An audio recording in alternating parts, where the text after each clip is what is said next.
আসসালামু আলাইকুম সুপ্রদর্শক, আশা করি আপনারা সবাই অনেক ভালো আছেন।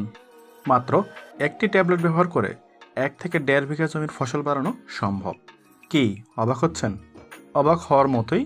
মাত্র একটি ট্যাবলেট ব্যবহার করে 1 থেকে 1.5 বিঘা জমির লাউ গাছের ফলন 1.5 থেকে 2 গুণ পর্যন্ত বাড়ানো সম্ভব। এটি কি ট্যাবলেট, এটি লাউ গাছে কখন, কোন সময় এবং কিভাবে ব্যবহার করবেন তা বিস্তারিত জানতে ভিডিওটি শেষ পর্যন্ত দেখুন। তো চলুন শুরু করা যাক।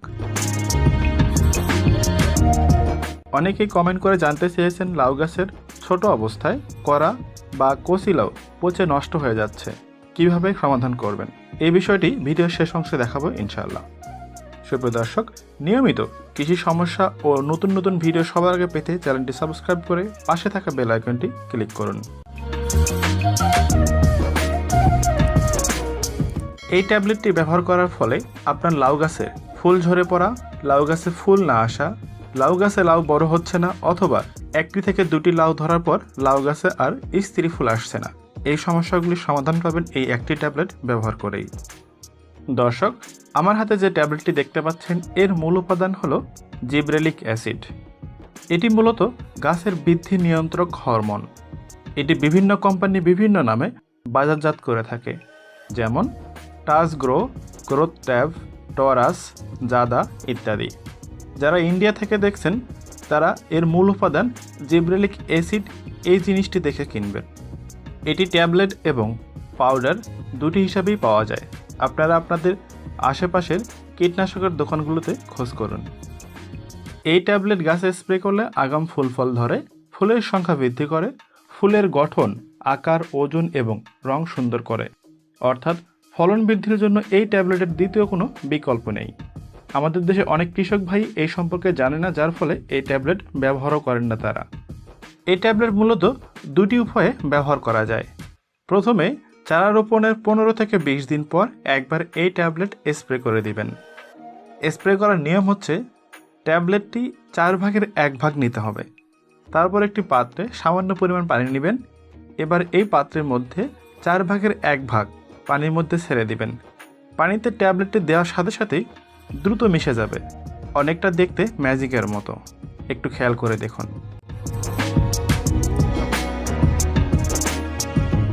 এবার এই ট্যাবলেট মিশ্রিত পানি 16 লিটার পানির সঙ্গে মিশিয়ে আপনার মূল জমিতে স্প্রে করে দিতে হবে। কখন স্প্রে করবেন? অবশ্যই বিকেলবেলা স্প্রে করতে হবে। যারা পাউডার স্প্রে করবেন তারা 1 গ্রাম পরিমাণ পাউডার 30 লিটার পানির সঙ্গে মিশিয়ে তারপর গাছে স্প্রে করবেন। যারা ছাদ বাগানে ইউজ করবেন তারা ট্যাবলেট কেনার চেষ্টা করবেন, এতে করে ট্যাবলেটের ছোট্ট একটি অংশ ভেঙে নিলেই হবে। এটি স্প্রে করার কিছুদিনের মধ্যেই দেখবেন আপনার গাছ দ্রুত বৃদ্ধি পেতে শুরু করবে এবং গাছে খুব দ্রুত স্ত্রী ফুল চলে আসবে। আপনি নিজেও অবাক হয়ে যাবেন। এটি গাছের খুব কম পরিমাণে লাগে, তবে কাজ অনেক বেশি করে। এবার আসুন দ্বিতীয়বার কখন স্প্রে করবেন। লাউ গাছে যখন কচি লাউ আসতে শুরু করবে ঠিক তখনই এটি দ্বিতীয়বার স্প্রে করতে হবে। একই রকমভাবে 1/4 ট্যাবলেট 16 লিটার পানির সঙ্গে মিশিয়ে তারপর আপনারা বিকেলবেলা স্প্রে করবেন। তবে এই ক্ষেত্রে আরেকটি উপাদান যোগ করবেন, এটি হলো ফ্লোরা বা মিরাকুলান। চাইলে বুস্টার অথবা প্লানোফ্লিক্স যে কোনো একটি ব্যবহার করতে পারেন। 2 থেকে 3 মিলি হারে প্রতি লিটার পানির সাথে মিশিয়ে এই ট্যাবলেটের সঙ্গে স্প্রে করে দেবেন। দেখবেন আপনার লাউ গাছে প্রচুর পরিমাণে করা আসবে এবং খুব দ্রুত ফলে পরিণত হবে। আরেকটি বিষয়, যাদের লাউ আঁকাবাঁকা তাদের এই সমস্যাটি সমাধান হয়ে যাবে। কতদিন পর পর ব্যবহার করবেন? এটি আপনারা 25 থেকে 30 দিন পর পর, অর্থাৎ প্রতি মাসে একবার স্প্রে করতে পারবেন। দেখবেন আপনার জমি থেকে লাউ শেষ হবে না। দ্বিতীয় উপায়টি হলো বীজ থেকে চারা তৈরি করা। জিব্রেলিক অ্যাসিড মিশ্রিত পানির মধ্যে বীজগুলো কিছুক্ষণ রেখে তারপরে রোপণ করবেন। দেখবেন আপনার চারা গজানোর হার প্রায় 100% হয়ে যাবে। এবার দেখব যাদের লাউ ছোট অবস্থায় নিচের দিকে পচে নষ্ট হয়ে যায় তারা কিভাবে সমাধান করবেন। এটি বেশ কিছু কারণে হতে পারে। এর মধ্যে আপনার গাছে খাদ্য ঘাটতি, পরাগায়নের অভাব কিংবা মাছি পোকার আক্রমণ। গাছে পর্যাপ্ত পরিমাণে খাবার দিতে হবে এবং বড় লয়ের নিচের দিকে যদি কালো হয়ে পচে যায় সেক্ষেত্রে এটি ক্যালসিয়াম ডিফিসিয়েন্সি, অর্থাৎ আপনাকে ক্যালসিয়ামযুক্ত খাবার দিতে হবে, যেমন জিপসাম, ডিমের খোসা ইত্যাদি। দ্বিতীয়, আপনার লাউ গাছের সন্ধ্যার পূর্বে স্ত্রী ফুলকে পুরুষ ফুল দ্বারা পরাগায়ন করতে হবে। মাছি পোকার আক্রমণ থেকে রক্ষা করতে আপনারা ফেরোমন ট্র্যাপ কিংবা এইভাবে পলিথিন ইউজ করতে পারেন। আরেকটি বিষয়, আপনারা কার্বন ডাইজিম গ্রুপের যে কোনো একটি ছত্রাকনাশক নিয়মিত ব্যবহার করবেন।